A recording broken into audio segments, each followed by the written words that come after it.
أعوذ بالله من الشیطان الرجیم. بسم الله الرحمن الرحیم. درس 31 علامت‌های وقف و وصل. الان من از تجوید نو برای شما درست می‌خوانم ان شاء الله. وقف در لغت باز ایستادن و توقف کردن است.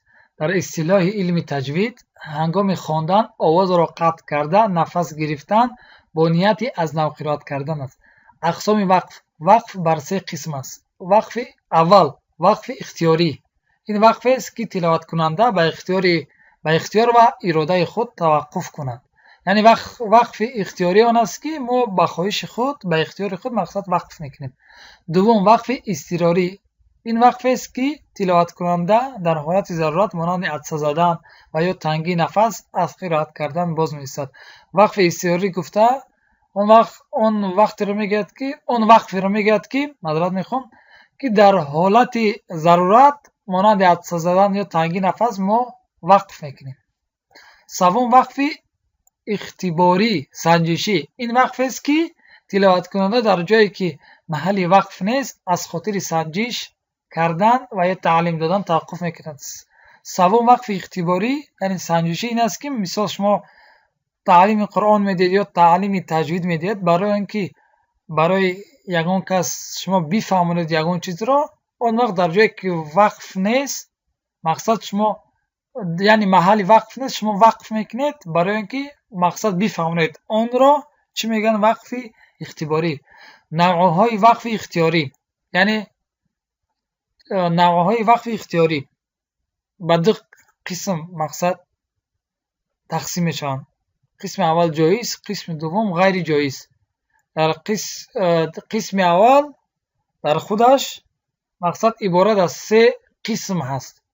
جایز مقصد اول وقف تام، دوم وقف کافی، سوم وقف حسن. غیر جایز باشد بر یک قسم یعنی وقف قبیح. خب وقف تام اول وقف تام این وقف در انتهای آیت به وقوع میآید که از نظر لفظ و معنا از آیت ما بعدش جدا باشد. وقف تام آن وقت میشد که مثال در آخر آیت وقتی ما وقف میکنیم و لفظ و معنا از مقصد که از نظر لفظ و معنا از آیتی که ما بعد همین آیت می آید جدا باشد.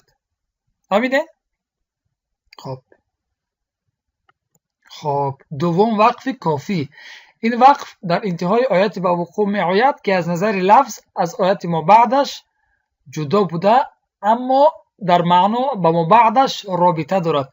وقف کافی اون را میگوید که وقتی در آخر آیت ما وقف میکنیم از نظر لفظ این آیت از آیتی که بعد می آید چی است؟ جدا است اما در معنا با آیت ما بعد می آمدگی رابطه دارد. این است وقف کافی. سوم وقف حسن. این وقف در انتهای آیت به وقوع می آید که از نظر لفظ و معنا کامل است ولی در لفظ و معنا با ما بعدش رابطه دارد. وقف حسن گفته این را میگه که وقتی که ما در یک مقصد در یک جمله مقصد وقف میکنیم یا در یک آیت مقصد آن وقت چی میشود؟ از نظر لفظ و معنا کامل است ولی در لفظ و معنا با بعدش رابطه دارد. مقصد از لفظ و معنا کامل همین است. مقصد که مقصد الان من برای شما درست میفهمونم یعنی ولی در لفظ و معنا با ما بعدش رابطه دارد. مثال در اینجا نگاه کنین الحمدلله. ما در الحمدلله وقف میکنیم از رب العالمین شروع میکنیم. این چی است؟ از نظر لفظ و معنا کامل است. این هم همین خیل اما در لفظ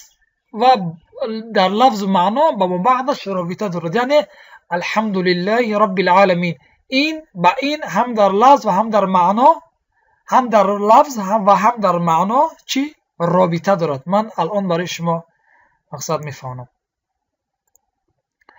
در اینجا نگاه کنید الحمدلله رب العالمین. الحمدلله نگاه کنید این یک لفظ و معنای کامل شد. یعنی الحمدلله چی؟ ستایش خدای را. نگاه کنید خودش کامل شد. مقصد کلمه یا جمله کامل شد. الحمدلله یعنی ستایش خدای را. این دیگریش چیست؟ رب العالمین، پروردگار عالمیان. دیدین؟ یعنی ما این را این با یکدیگر هم در لفظ معنا چی رابطه دارد، اما وقتی که ما در اینجا وقف کنیم این چی می شود؟ این مقصد لفظ معنای کامل است. مقصد در اینجا وقفی حسن میگن. مثال الحمدلله رب العالمین. دیدین؟ الحمدلله یعنی ستایش خدای را. این مقصد از لفظ و معنا کامل شد. مثال اگر از لفظ و معنا کامل نشد، مثال شما در مقصد الان انشالله در وقف قبه من برای شما میفهمونم. خب این وقف قبه. وقف قبه از قسم یعنی یک قسم از غیر جایز است. یعنی وقف اختیاری گفتیم در دو قسم است، یعنی جایز و غیر جایز. این سه تا را که گفتیم، یعنی وقف تمام، وقف حسن، وقف مقصد کافی، این باشد با جایز، مقصد از قسمای جایز است. اما وقف قبیح که باشد از قسم وقف غیر جایز است مقصد. خب در اینجا نگاه کنید.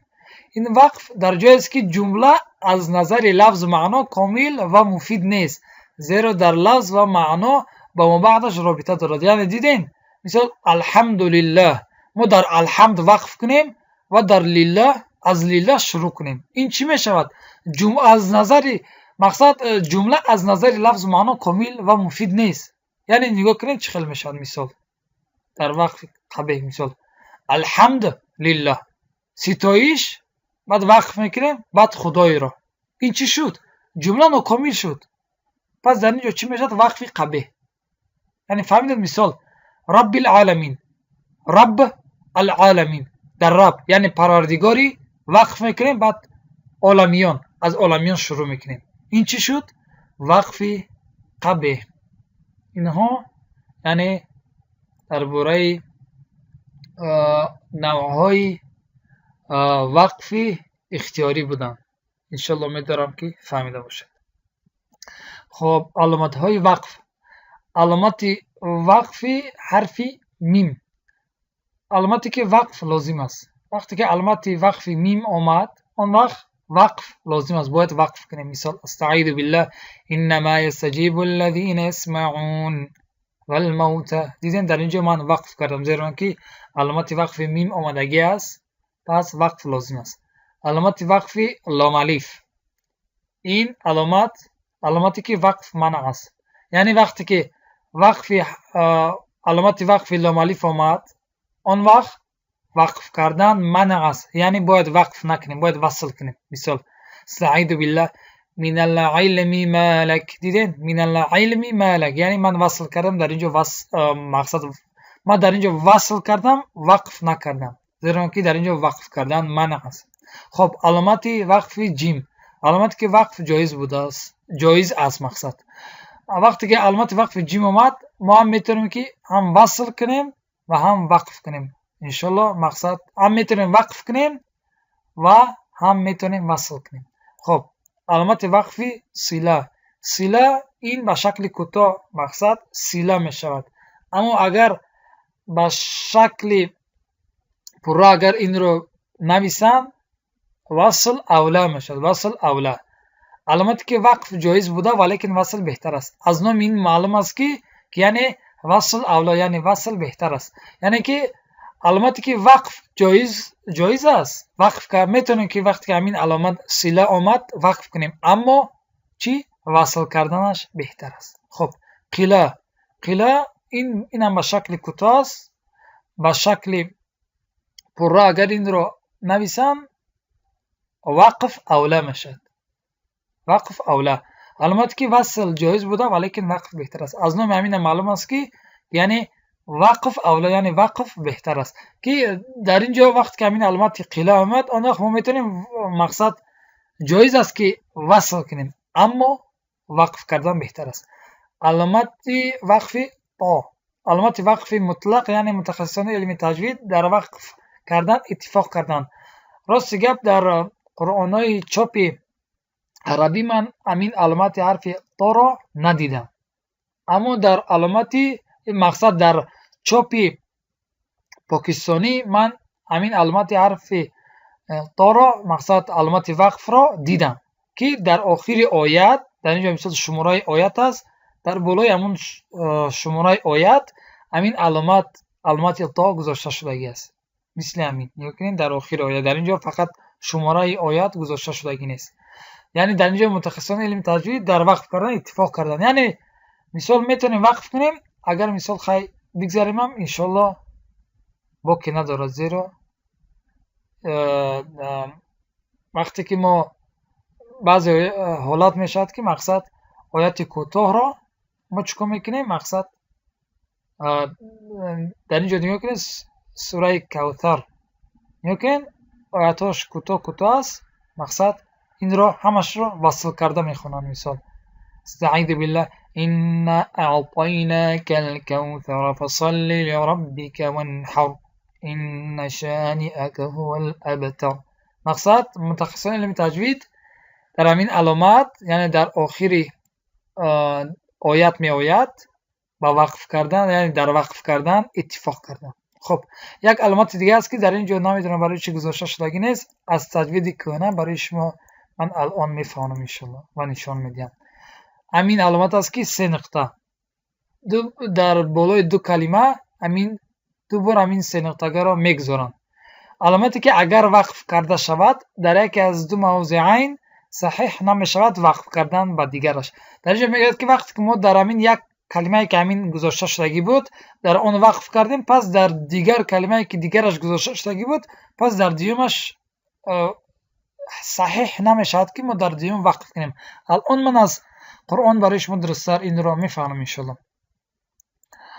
در اینجا نگاه کنید در سوره بقره در آیت دوم همین علامت وقف همین 3 نقطه آمدگی است. در اینجا نگاه کنید این در بالای یک کلمه است و این در بالای دیگر کلمه.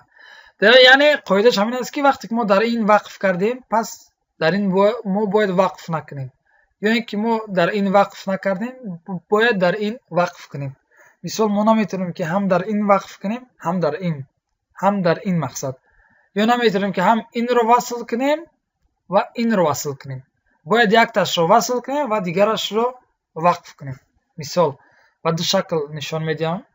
استعیذ بالله ذلك الكتاب لا ريب فيه هدى للمتقين. دیدین من در اول وقف کردم و دوم را وصل کردم.